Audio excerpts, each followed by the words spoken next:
Hello, everyone. It's that time of year again, and we are now launching the 13th edition of the Socially Relevant Film Festival, New York. I cannot believe 13 years have gone by since the day we first started this festival. Many of you have already heard the story, but for those of you who are joining in for the first time, let me say that the Socially Relevant Film Festival was founded by yours truly. And it came to me as an idea because I was feeling that there was too much violence on screen all around us.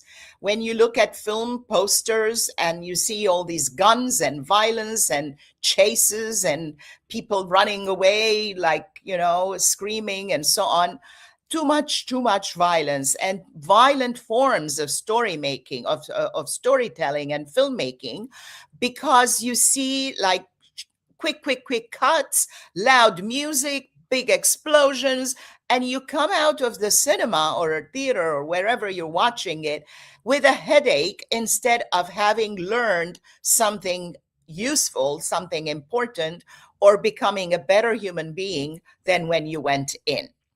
So this triggered in me, in addition to a personal tragedy where I lost two very dear people in my life, namely my uncle, my father's brother, and my cousin, his daughter, in a terrible hate crime. And as I was commemorating as the 10th anniversary of their horrible murder approached, I wanted to do something to commemorate them in a meaningful way. And what else to do than denounce violence? Originally, the idea of this festival was anti-violence for films that don't deal with gratuitous violence, but tell human interest stories. And then I decided, thanks to my sociology background, to expand it a little bit and include all sorts of social issues and pressing social problems of our times. So the festival this year opens March 10th to the 15th. However, there is a very important event that happens before the festival, and it's our Black History Month contribution, and that comes next Monday on February 23rd. And this we celebrate with MRHS, the NORC that collaborates with us every year. So in a short second, I'm going to invite the filmmakers who are participating in the Black History Month program, and they will tell you about their films, about where the idea came from, and we will talk again about the programs that are offered this year in the Socially Relevant Film Festival. Okay, so let's see who we have here. There we go. We have Dorothea Braemer, David Gaines, Carter Stewart, and they are going to tell you quickly who they are, what their film is about briefly, and then we are going to go back on around and each one will go a little more in depth, telling you more about what their film is. If you're watching, there are you can put in the comments section. As you see, there is a comment section. I might put a welcome note. Welcome to our broadcast. And you can ask your questions there to me or to any of the filmmakers that are on the talk show, and they will answer you as the questions come in. Also, the recording will be on our YouTube channel, so if you missed it at the beginning, you can always catch it in the recording. So, Dorothea, tell us about your film.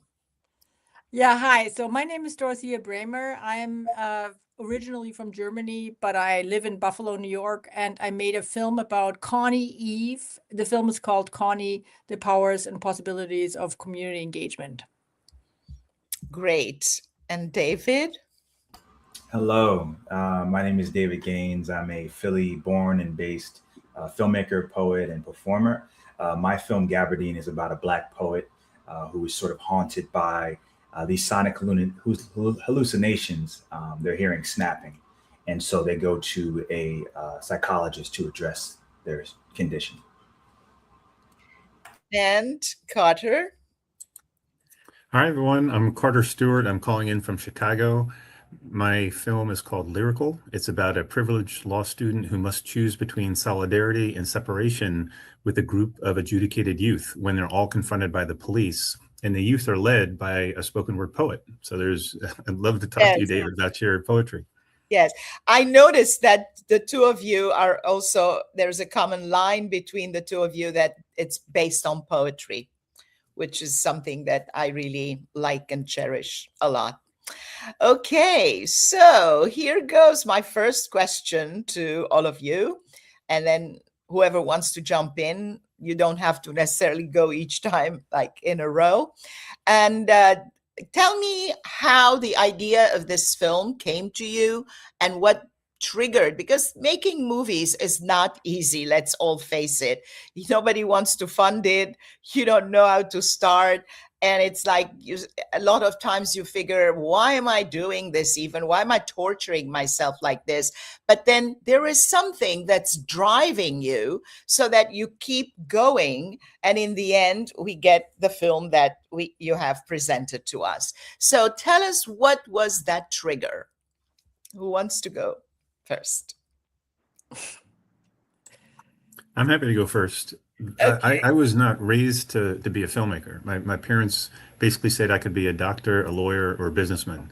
So if I had told my dad that I wanted to make film, it probably would not have gone over so well. But I grew up loving stories and going to theater and going to play and poetry readings. And so the idea for Lyrical came to me when I was in law school. And I actually represented youth in court while I was a law student doing a clinical, kids who were charged with crimes. And then I volunteered in a halfway house for kids who were coming out of lockup on their way home. And I was blown away by their stories. And I was blown away by the conflict and tension we had. I came from a more privileged background. They came from a less privileged background. We were the same ethnicity. But the conflict and the growth that we had in our relationship, I just wanted to tell that story. And so I wrote Lyrical 25 years ago, and I kept waiting for somebody else to make the film. Nobody ever did. So I shrank it to a short, and I was able to find a production company and a casting agent, and then raise money from friends and family to make it.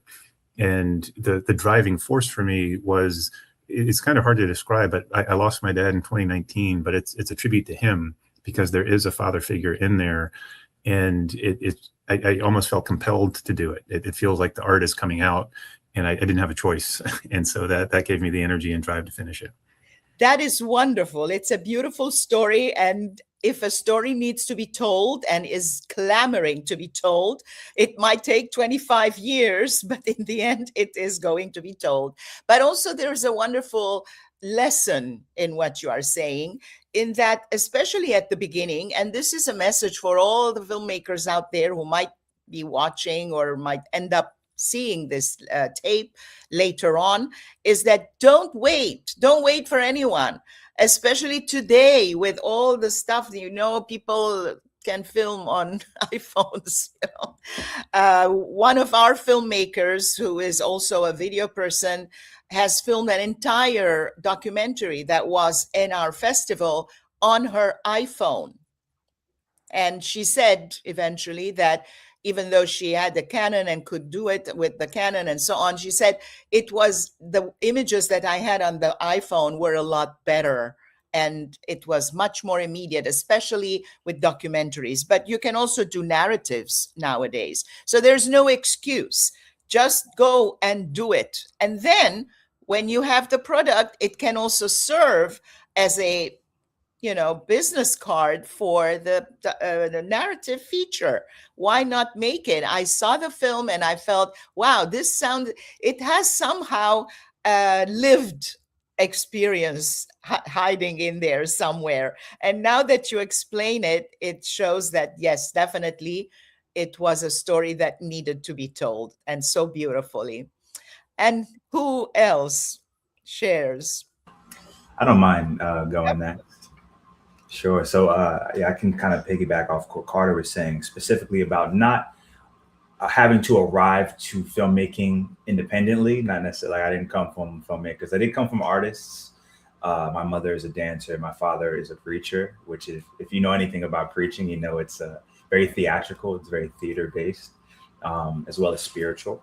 And so coming to filmmaking, understanding filmmaking as a powerful vehicle for stories, I've always just been fascinated with stories and really appreciated stories, the power of stories to transform and to educate and to move people.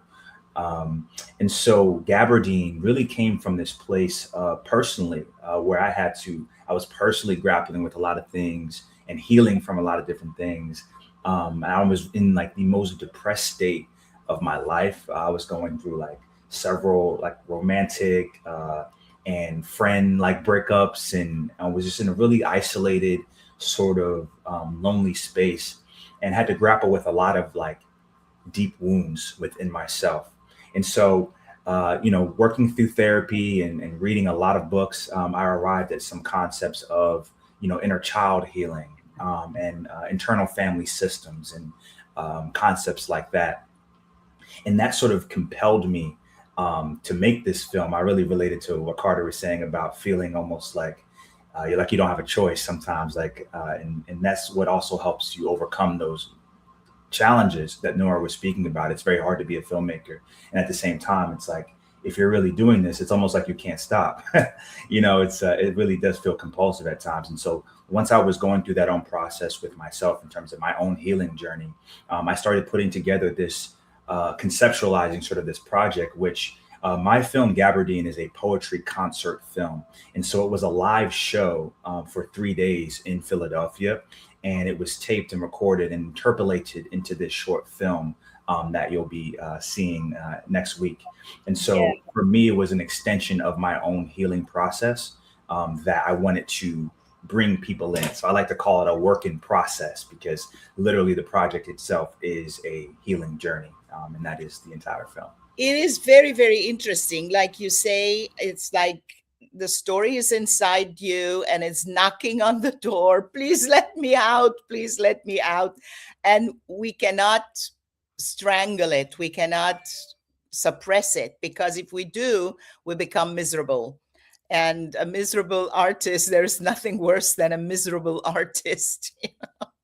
So I can relate to that, because besides being the festival organizer and founder, I'm an actor, and I have done 3 feature films recently, and one of them is going to be the opening film on March 11. So of course, all the filmmakers are invited, and whoever is watching is invited as well. And it's a celebration of reading and literature and the importance of it, because we have lost that. So your poetry is also very important, because we have lost the power of words. We have lost poetry. And in a beautiful way, if your story, Carter, was just the same story without the rap, it would have been just another film. But the rap in it adds so much. Not only adds so much, it also is a statement about the class, about the differences between these children. I mean, the kids, they're not children, they're youngsters who are on parole, and they've come to help. We're not going to tell the story, because otherwise people will go, oh, I know the story, I'm not coming. Come and see it.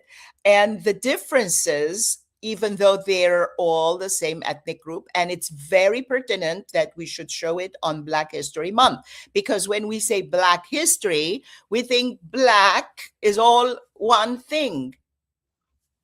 It's not. We need to understand that there are several aspects and layers of the Black experience. And yours, the 2 films show that, and David's film also based on poetry. But I love what you did with it in bookending it with the psychiatrist, the collaboration. Otherwise, it would have been a performance that is filmed.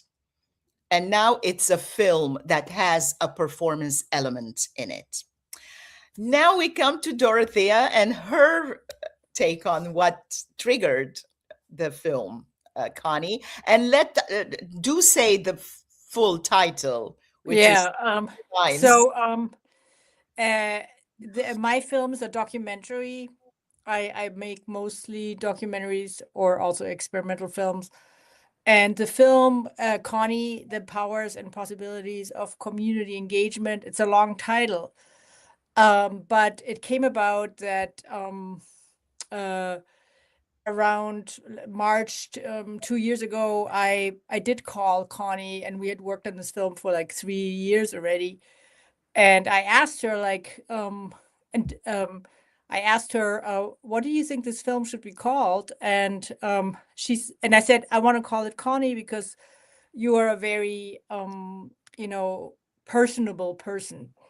And she's a known, celebrated activist in Buffalo who started a organization called Women for Human Rights and Dignity, where women could go have alternatives to incarceration and like very, very important stuff. Anyways, she said, yes, you can call it Connie, but you also should call it The Powers and Possibilities of Community Engagement. And that's the thing that she believes in mostly. And I'm so glad I had this conversation with her because 2 weeks later she had died at age 91. So, but I had scribbled it like on a piece of paper, powers. And also that became a guideline for the film. And I wanted to show that community engagement is not just something that you do when you need to change society, but you do it. She does it all the time. Like that, the way she lives her personal life, the way she lives her activist life, the way she embraces everybody in her life and is curious about other people was something that I really wanted to show in this film.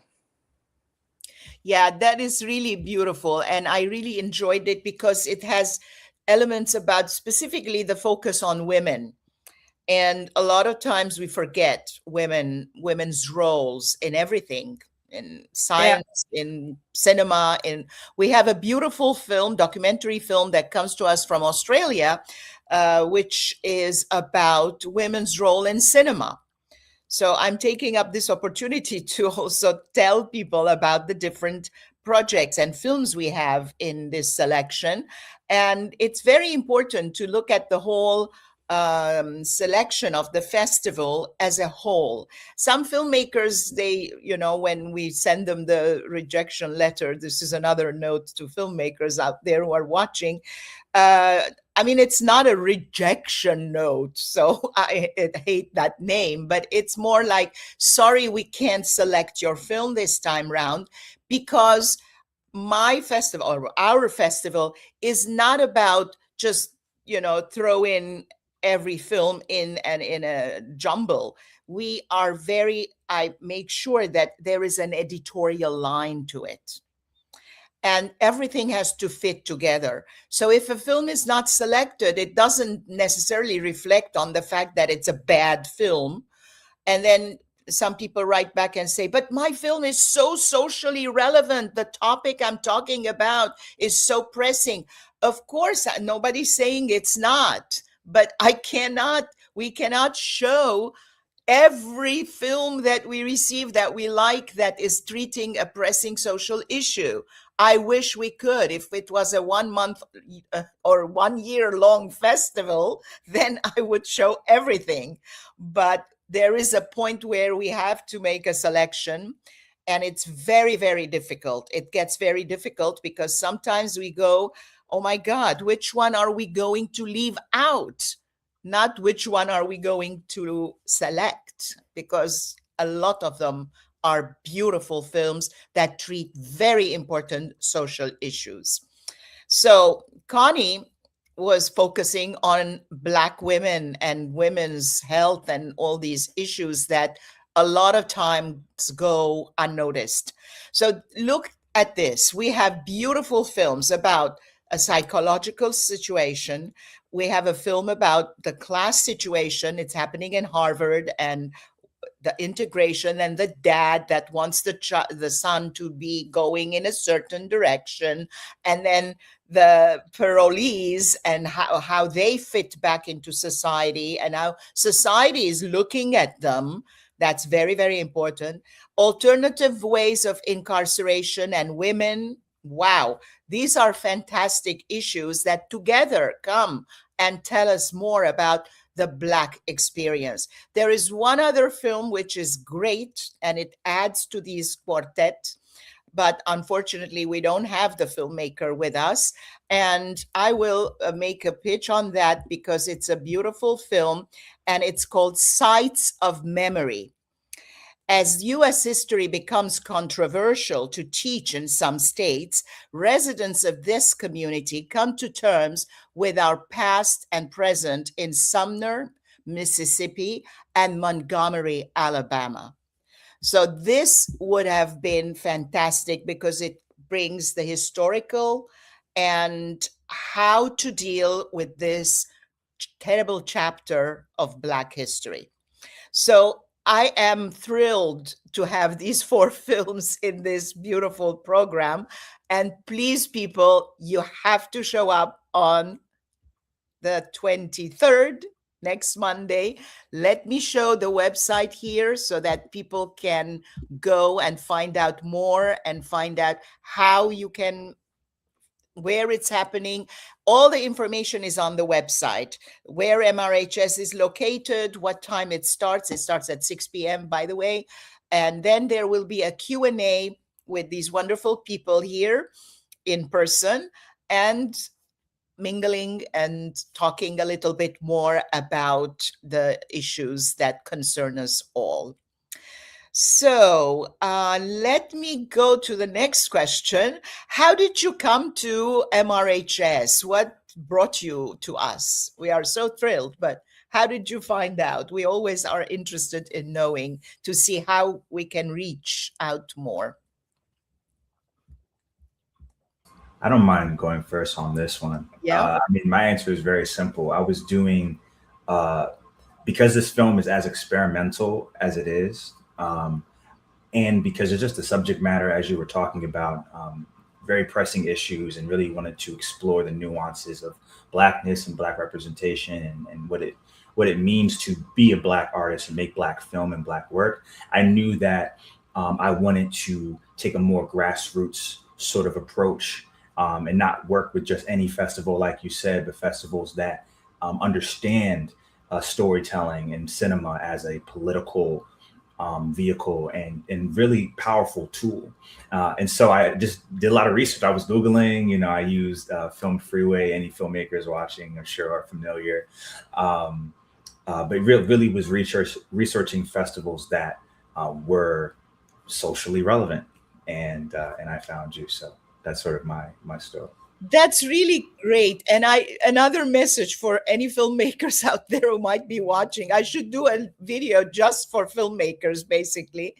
A lot of times we get films that have nothing to do with social issues. In fact, they start with strangling and killing someone. And I'm like, oh my God, this is exactly what we won't show. Why are you spending your money and submitting to this festival? Haven't you read the guidelines? And my message would be, please make your choices right. Otherwise, you're throwing money away. Find the festival that matches your film so that you get a better chance of being showcased and your film stands out because the festival cares about what you have to say. So there you go. And who else? Yeah, that's exactly why I chose it as well. I was I learned the hard way that it's important to find festivals that align with the mission and values of your film. But there's a second reason. My film has been in a few festivals around the country, but it's never screened in New York before at a festival. And so this was a wonderful way to bring it to New York, where most of the cast and crew live. Oh, that's cool. So we're going to have them on will they show up for the? I hope so. I know a few are. I hope so. Yeah. Well, we will acknowledge them. Maybe if they're not that many and they want to say something about their experience, fine. It's not an issue at all. Yeah. Wonderful. we like to have cast members as well. Great, thank you. And Dorothea? I think similar, like I wanted to have a festival that matches the kind of message and mission of my film. And also New York is important because like Connie Eve's daughter and son both live there. I don't know if they're gonna come. They're both very busy people. But it would be nice to kind of also show New Yorkers that there's another big town in the state of New York, which is Buffalo, which a lot of people don't really know much about, and which has a lot of really great history, important history, and important things going on. So I'm excited about being in New York. And that's cool, because we tend to forget about Buffalo, and we always imagine it buried under snow. So I hope it has a very proud history. The history of Arthur Eve, who started the EOP program, which is a super important university program in the state of New York, for people that have not had access to university before. He's a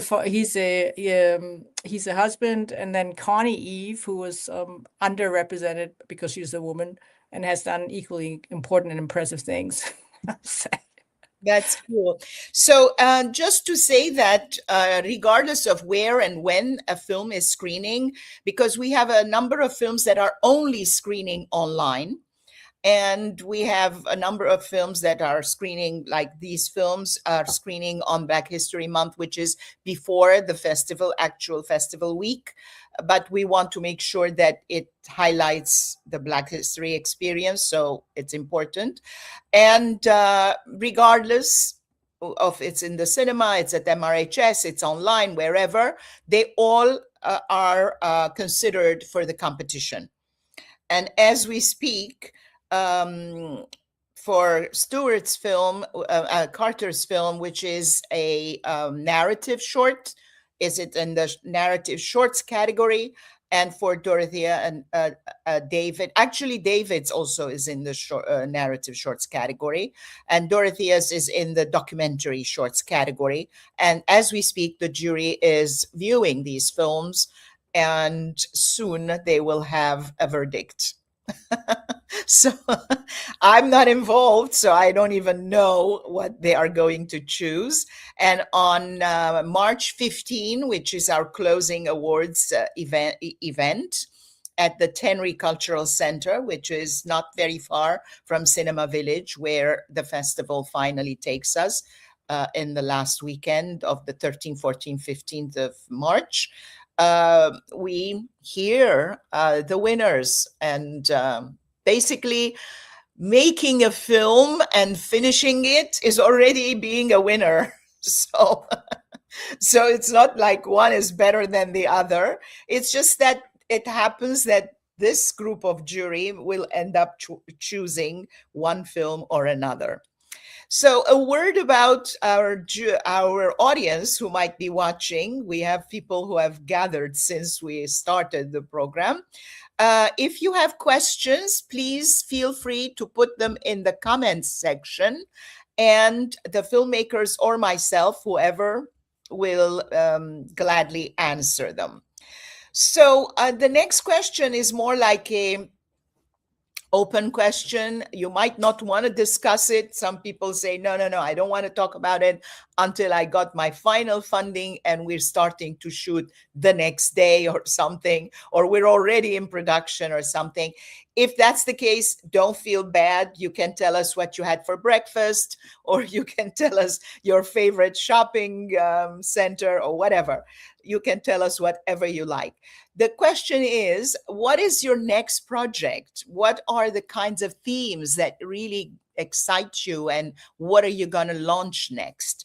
Or maybe you're going to say, no, I'm going to take the rest of the year just promoting this film because it hasn't really done its journey yet. So it's up to you.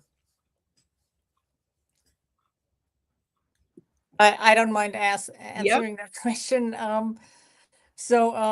My next film is called Cricket Man, and it's a film about the only cricket breeder in the state of New York, and my students who are creating a branding campaign about him. So I'm both filming him breeding his crickets and cricket powder, which is protein powder, and the students' branding campaigns, which range from Brechtian reenactments of Mr. Earth scolding Mr. Beef to romantic scenarios to playfully bring the issue of climate change to a broader public. Wow, that sounds fascinating. Cricket powder. Oh my goodness. Yeah, he comes. I mean, what I find most exciting about it is that he comes to my class. The students at first are like, yuck, I will never eat that. And then he has such a compelling personal story that he wins people over. And I'm really interested in how do you change people's perspectives? It's like something that really, especially these days in these like super polarized times, how do you accomplish that? Yeah, that's a very interesting story because we see so many different things about food and what things do to your organism on the Right. web And also nowadays. we're all like trapped in our media bubbles. And I think it's very know. important to get out of that. So much, and everybody has opinions about certain things and so on. It's very Exactly. important. I have a message here from Michael Claes, who is a member of our team and a board. Thanks to all for sharing your films with our festival. Looking forward to meeting many of you over the next few weeks. That's Michael, who you're going to meet on Monday at the screening. So next. Yeah, I don't mind sharing. There's a ton on my plate right now that I'm working on, and I'm always excited to talk about my work. So the first thing is I am working on my first feature film right now. We're still in pre-production, but I'm actually adapting my debut narrative short film, which is called The Freedom to Fall Apart. It was produced and premiered at the Black Star Film Festival and by the Black Star Film Festival in Philadelphia in 2023. So that was a short film. I'm adapting that into a feature film. So I'm doing a lot of writing this year. I'm also going to be supporting this film and touring the show, the actual concert that this film uses and interpolates. So hopefully that tour, that sort of poetry show tour, will take place in the fall of this year. It will also use this footage, so it's great that it's being that it's premiering, you know, in your lovely festival this year. And then my next proper film, if that whatever that means, is going to be a short film, a comedy short film that actually takes place and centers a youth poetry team, a competitive poetry team, which is the poetry space I grew up in. I didn't grow up, you know, writing in journals and open mics. I started in Poetry Slam, which is a competitive, a sport version of poetry. And so there's a lot of interesting relationships between art as sport and also how we engage with young people and how we how we navigate that with the youth. So it's going to be a very big year for me, but I'm excited. But that's a great plan, because if you're touring and engaging so many youth, so many young people, or general audiences, that would become the momentum you absolutely could use for your narrative feature. So it's very, very important. I know it becomes a chore sometimes, and then we tend to meet all these wonderful people and then lose touch with them, forget about them.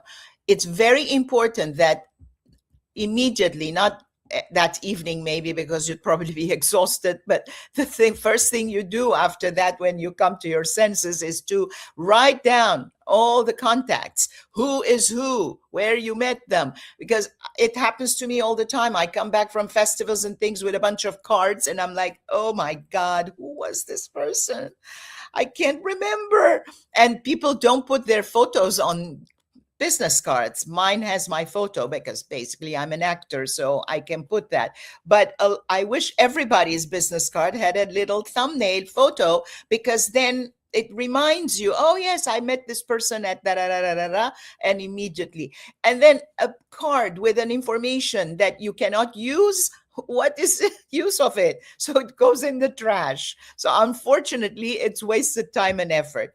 But if you keep the contacts and gather the momentum, and eventually if you do a GoFundMe, these are the people who supposedly, if they were inspired or excited, which I'm sure they will be with your live performance, then they would be your first team group.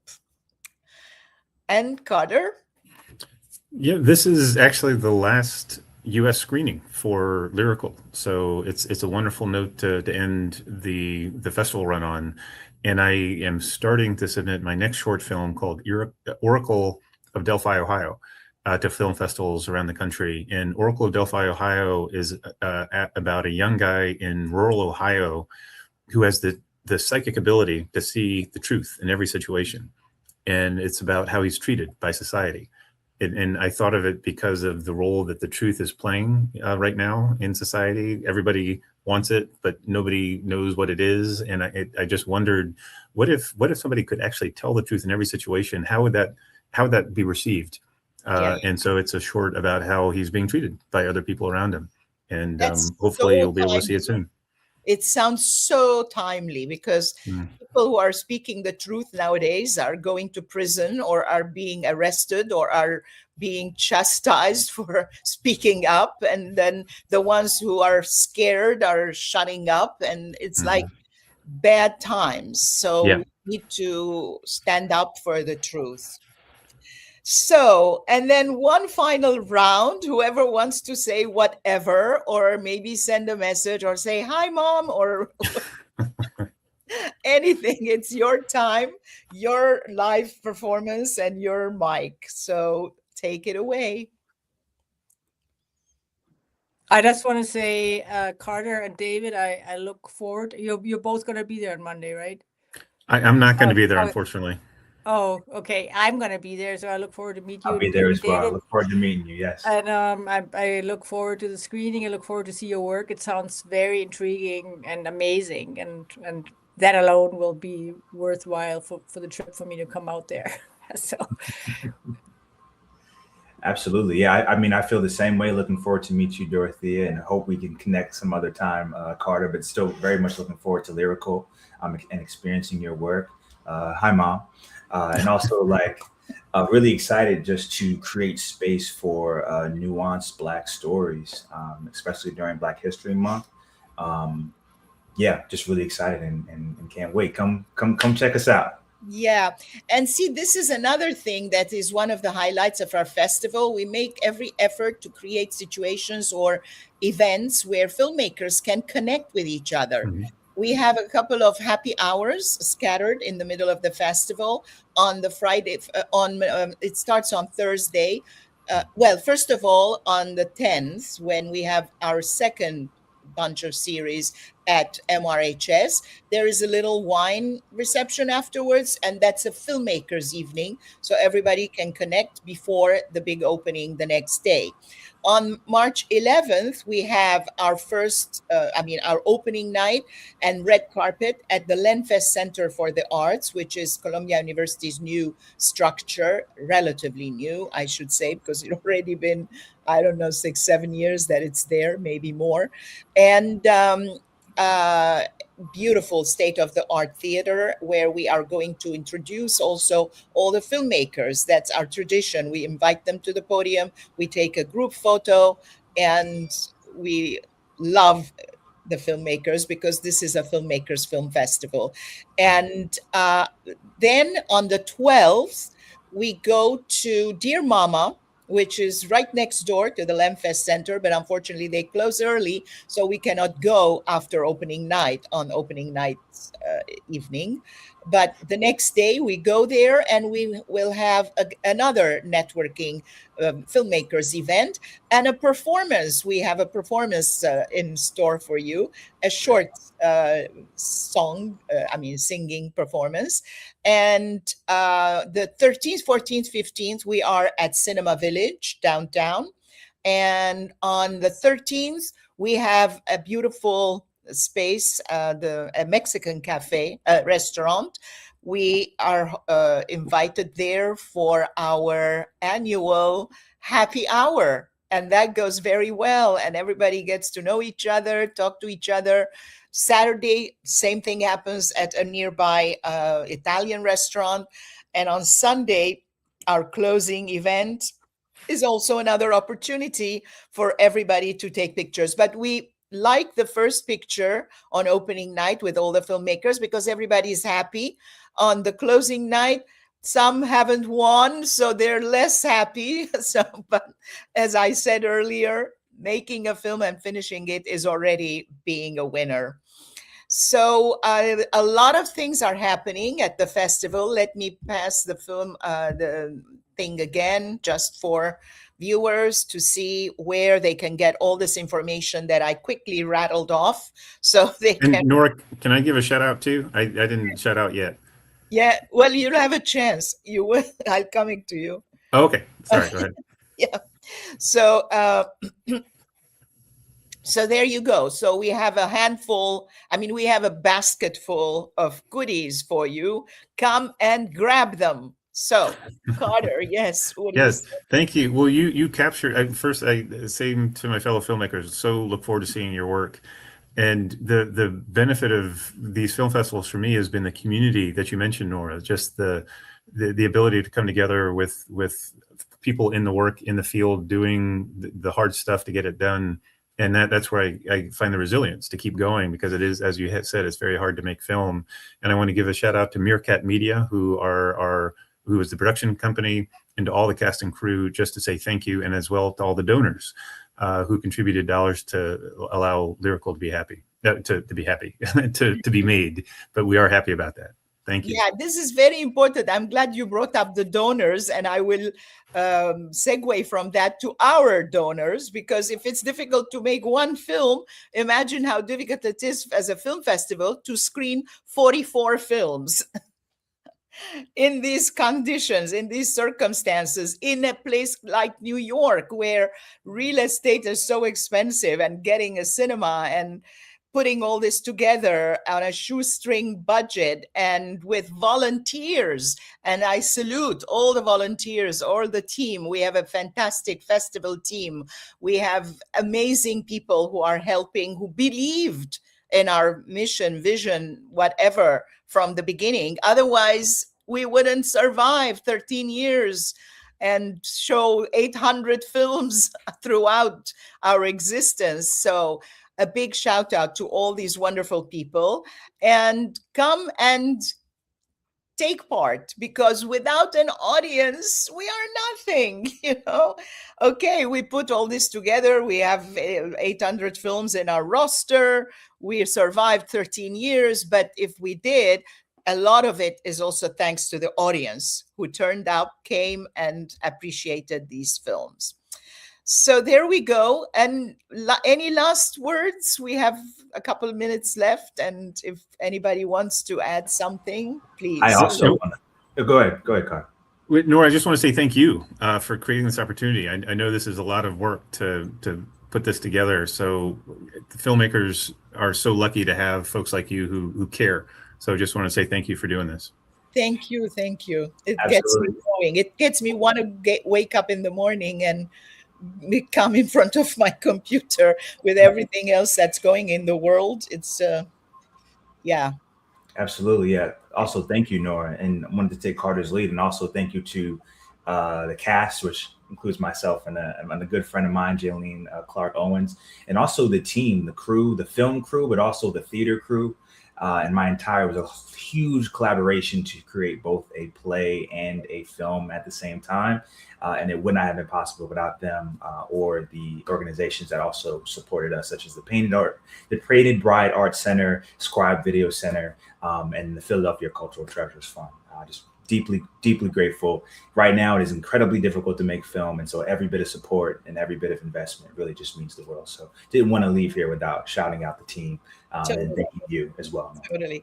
It takes a village, or it takes an entire world in this case, because what are we on our own? Nothing. Yeah, I mean, I want to third that. I wanted to thank you. I think it is so important to have these opportunities to, and also be in person. I think like in-person screenings are so important. And thank you for doing all that. I mean, and it must be maddening to to that puzzle, and everybody wants something different and so on. Like, and you're doing it in style and amazing. So I can't wait to come over there and meet you in person. You're going to be there, right? At the fantastic. So I love Scribe Video Center. I used to work there many years. So yeah. Thank you so much again for bringing us your films, for trusting us, for trusting your babies to our care. And we hope that your babies grow up and make you proud and do wonderful things and go other places and lead to more work.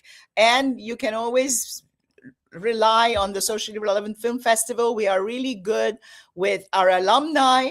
We invite our alumni to come back and show films again. And also, a lot of times we invite alumni to come back and be on our jury for the short films. And you might hear back and come back again next year as jury members this time. I like to keep the family together. So basically, we're a big family out there, but this is also a small version of what is out there in the world. So thank you again, and thank you everybody for listening. And if you have more questions, you still can put them. We won't be answering them live, but when we get a chance, we will get back to them and answer them. And please feel free to post this recording wherever you feel like it. It's going to be on our YouTube channel, and it will also be on our Facebook and on the festival website. So there are so many places you can catch it. Okay, thank you. Bye. I'm ending the stream.